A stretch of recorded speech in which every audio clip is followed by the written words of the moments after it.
Okay. Hello, dear friends. Good afternoon. Such a beautiful, beautiful afternoon.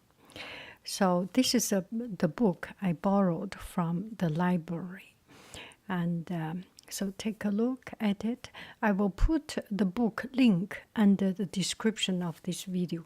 I got some friends wanting to have this book. It's not a paid advertisement. I think everyone who has done a good job deserves to be appreciated. So this is the book.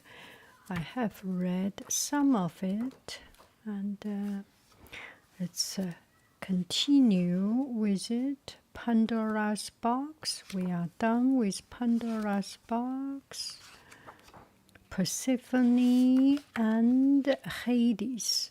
We have done this one from another book. So let's first finish the stories. Arachne, we love the story of Arachne, and Pygmalion and Galatea we have done. King Midas and the Golden Touch we have done from another story. And this one we have not yet done. Orpheus and Eurydice. Orpheus and Eurydice. When Orpheus was a little boy, he received a lyre from Apollo. I think this is a lyre. I need to check it out. The sun god. Well, Apollo is a dandy handy boy. Has not much to do and drive his luxury car in the sky. The nine muses, the spirits of art and poetry, told Orpheus how to play. So he was taught by the most famous teacher, the nine muses. And now we pay for a price to go to a school. We go to a school, we go to a teacher, and they got the real stuff to teach them, the big shots, the nine muses. Orpheus fell in love with music. He sat in the forest hour after hour, practicing on his lyre. So ding ding ding ding ding ding. Soon Orpheus played well enough to create his own songs. They were so beautiful that the farmers stopped plowing their fields to listen. Shepherds stopped herding their flocks. Even fishermen far out in the ocean stopped pulling in their nets to listen as the wind carried Orpheus' sweet songs across the waves. Oh my goodness, this will be so beautiful. So when the sound, the lyre of Orpheus played, the whole world stopped. This is what I get. Animals too came to listen. Wolves, bears, and lions emerged from the forest when Orpheus sang. They sat beside him with their heads in his lap. Oh my, heads in his lap. Snakes twined around his feet. Even trees and rocks began to dance as Orpheus played. Oh, this reminds me of one story. In Chinese, there is a saying, 对牛弹琴. There was one musician who was working hard and he played to the cow, and the cow did not pay attention because cow did not did not understand music. So it's a Chinese saying, when you say something so out of reach to other people, it's like 对牛弹琴. If a leader talk the different words to other people, people not listen. If a teacher teach students, students are not interested.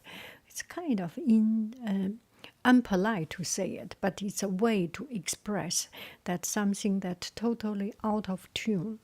Ooh, in Greek mythology, it's totally different thing. The cows can listen. That's interesting. So when Orpheus grew up, he took part in a great adventure called the Quest for the Golden Fleece. Oh, is that the Jason and the Argonauts? Soon after his return, he fell in love. Eurydice was the young woman's name. So Orpheus fell in love with Eurydice. She was kind and gentle and lived in the forest. Eurydice knew all of Orpheus' songs by heart. She and Orpheus would sing them together. Their love for each other made the song even more beautiful. They can sing up, down, wow, just beautiful. They held their wedding in an ancient temple. Apollo and the Muses came. As the ceremony began, all the torches began to sputter. Smoke filled the temple, stinging the eyes of the guests. They began to weep. Oh, it's because of the smoke. Tears at a wedding were a terrible omen. They meant that a dreadful fate await the happy couple. Omen is kind of a taboo, something. I am guessing. I did not know this word. But through the correlation, the context of this story, I try to figure it out. The omen proved true. Eurydice was walking through the forest when a snake bit her ankle. Poison rushed through her vein, and she fell down on a pile of leaves. By the time Orpheus found her, she had died. Her spirit flew down to the underworld to join the souls of the dead. Oh, she went to Hades' place, maybe. Heartbroken, Orpheus vowed to follow her. I will go down to the realm of the dead. I will find my bride and bring her back. So Orpheus was determined to get her back. Orpheus journeyed to the cave that led to the underworld. He forced his way through crowds of spirits waiting to cross the river Styx. Go back, no living being can come here, shouted Shahong, the ferryman of the dead. Oh, Shahong, ça c'est Shahong, the ferryman of the dead. Cerberus, the three-headed watchdog. Oh, Cerberus, the three-headed watchdog, bared his teeth and groaned. So Cerberus, maybe it's another name for chimera. We have read a story in Picasso's Chimera was a watchdog in the underworld. Why I remember chimera? The very first time I remember chimera was in the class, in my art class. Two or three students asked, "Teacher, can you draw chimera for me?" I said, "What is chimera?" And then they searched, they spell it out. It's not exactly right, but I searched, I found a three-headed monster, a dog, and they said, yeah, that is it. So I think it's in a game. It's a second grade students. So there was one time I met with the book Picasso's and Chimera. At that time I read it wrong. I read Chimera. But anyway, that's Chimera. Remember that, okay? If you play video game, I think you can find some of it. Orpheus, unafraid, took up his lyre and began to play. He sang of his love for Eurydice and how much he missed her. Orpheus' song brought tears to Shahun's eyes. Cerberus threw back his through head and howled. The spirits of the dead who had left behind all feelings of love, joy, and sorrow began to weep. So Eurydice's song was so beautiful. He touched the soul of every living and dead beings. "I will take you across," said Shahun. "You may speak to Hades, our king, and his wife Persephone." Oh, Persephone has become the wife of Hades. "Let them decide what is to be." Orpheus sang and played his lyre as he walked through the dark passage. Cries and groans ceased as the whole underworld paused to listen. Orpheus came before Hades, the Lord of the dead. "I have come to plead for my bride, Eurydice," he said. "Her life was cut short. I cannot bear to be apart from her. Have pity on me. Let me take her back to the land of the living. If not, allow me to remain here in your kingdom, so that we may stay forever together." "I cannot help," said Hades. "You are still alive. Living souls cannot remain here. Your bride Eurydice is dead.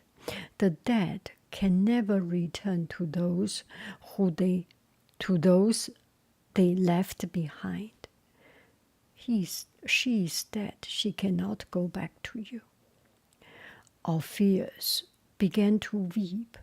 He took up his lyre and began to play, turning his sorrow into songs.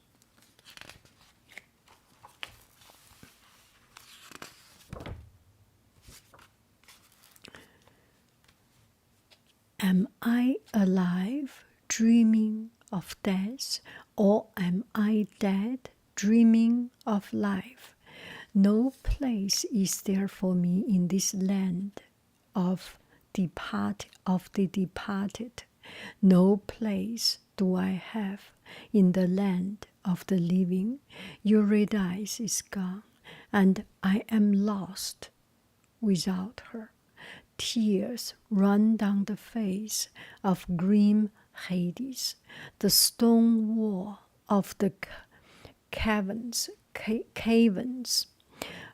trembled as the Lord of the underworld weep. He cried. Tears flow from the eyes of Persephone, his queen. As Orpheus' song ended, Persephone spoke. Oh, Hades, Persephone, you are wrong, my husband, she said to Hades. Do I not return to the world of the living every year? Take pity on Orpheus and his bride. What have we lost? What have we lost? They will live out their lives. I return to us eventually. Let them taste the joy of love while they can. Yeah, Persephone was such a kind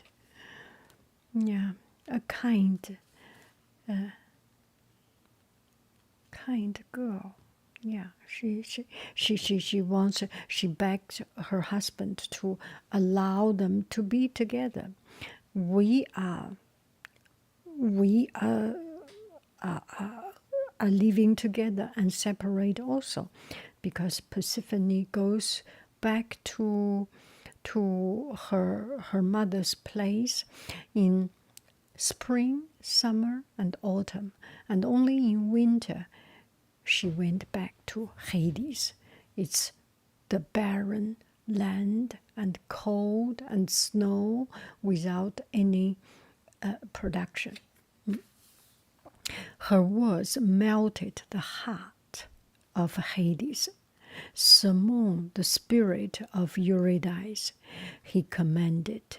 Eurydice's spirit came forward from among the crowd of dead souls. She limped on the wounded foot that the snake had bitten. Her pale face brightened when she saw Orpheus. Is that you, my beloved Orpheus? She cried. Yes, I have come to bring you back from the dead, Orpheus told her. I come to take you back.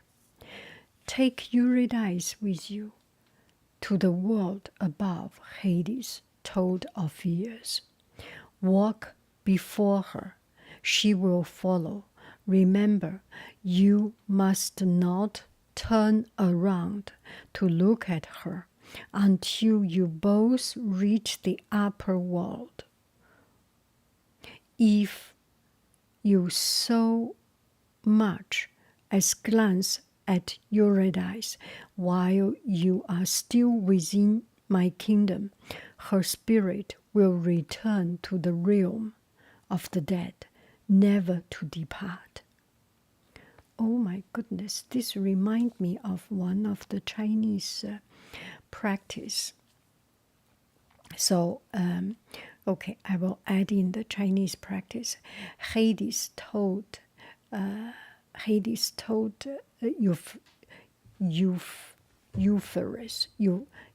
Orpheus, you do not look back. If you look back, she will never leave the underworld.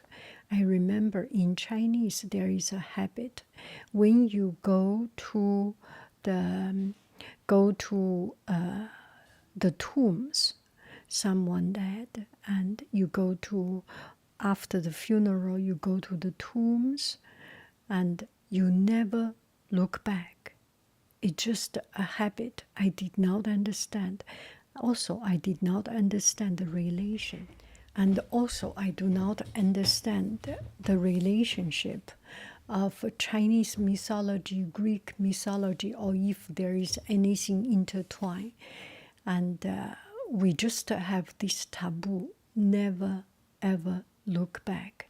You go forward, there are particular ways. So, for example, you go left foot first or right foot first. You go straight and do not take any curve. You go, for example, you go this way. If you need to turn, make a full turn to this way. If you need to go there, make a full turn, go this way. So it's always straight, one of the habit. Another habit or another practice is to just never look back. I did not understand why at that time. Kind of maybe it's just interesting. You do not look back. With Persephone's blessing, Orpheus and Eurydice set out on the path that would lead them to the land of the living. Orpheus walked ahead, Eurydice followed behind. Crowds of dead souls parted to let them pass. Shahong, the ferryman, was waiting. He carried them to the river's opposite shore. Cerberus wagged his tail. He licked Orpheus' hand as he passed. Orpheus never spoke a word to Eurydice throughout their long journey. He walked silently through the shadows, never stopping to look back.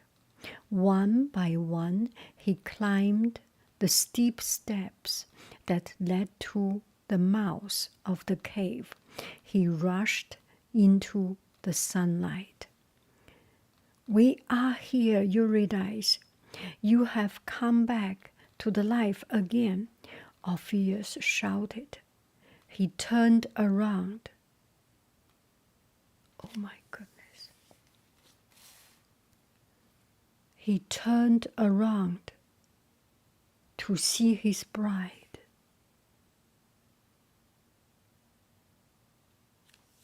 He was already.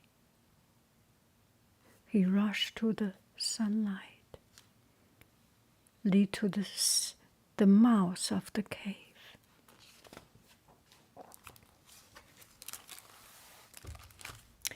Alas,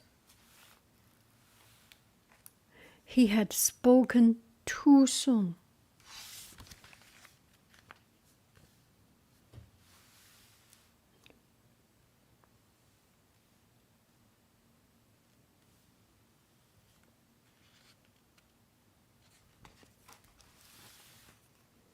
He had spoken too soon. Eurydice was still standing inside the cave. One step more, and she would have been in the sunlight. Too late. Oh, this breaks my heart. Too late. Orpheus caught a final glimpse of Eurydice's loving face. She called to him, but he could not hear her words. Then she disappeared. Broken with sorrow, Orpheus hid himself in the deepest part of the forest. Day and night he wept as he played his lyre, singing for his lost Eurydice. A tribe of wild maidens heard his voice. "He's beautiful," one savage maiden murmured, "and he sings so sweetly. I want him for my husband." Oh. "No, I saw him first. He is mine. I can be no one's husband," Orpheus told them. "My heart belongs to Eurydice, and she is gone forever. I cannot love another. I have no love to give." His words enraged the maidens. "We don't ask for your love. We take what we want. and we want you. Oh, this is evil.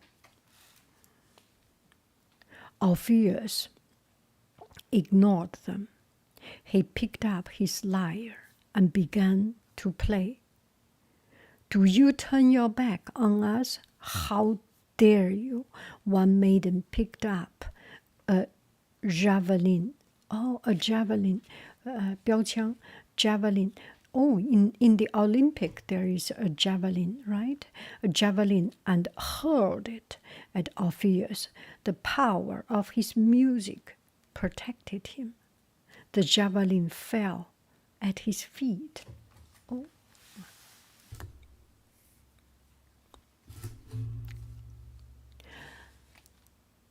The maiden shot arrows and hurled spears. None of their weapons could hurt Orpheus. He continued to play his lyre and singing for his lost Eurydice. The maidens tore at their hair. They scratched their face until blood ran down their cheeks. Ooh. They screamed and howled like wild animals. Their cries drowned out the sound of Eurydice's music. It no longer had the power to protect him. Oh, the craziness of their anger, of their enragement, overpowered the music of Eurydice. Again, the maidens hurled their weapon at Orpheus. This time, the spears and arrows found their mark. Orpheus fell dead, pierced with 100 wounds. The maidens torn his body to pieces and threw the fragments in the river, along with the broken lyre. Oh my. They tore the body apart. Apollo found the lyre floating in the water. He placed it in the heavens with the other constellations. In memory of Orpheus, it still shines in the night sky today. Orpheus is gone, but do not weep for him. His spirit returned to the underworld, to his beloved Eurydice. Their two souls are together at last, never to be parted. Orpheus, let me see the sky constellation, Orpheus and Eurydice. Let me check. What a sad story. Music or Eurydice or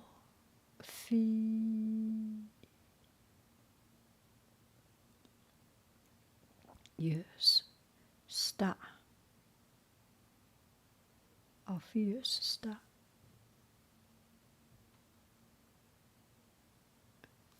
What is going on? So I searched Orpheus and star constellation, Orpheus and Eurydice star constellation, and I find the harp constellation, Lyra. Oh, there is no name of Orpheus and Eurydice, but the story is coming from here. How interesting.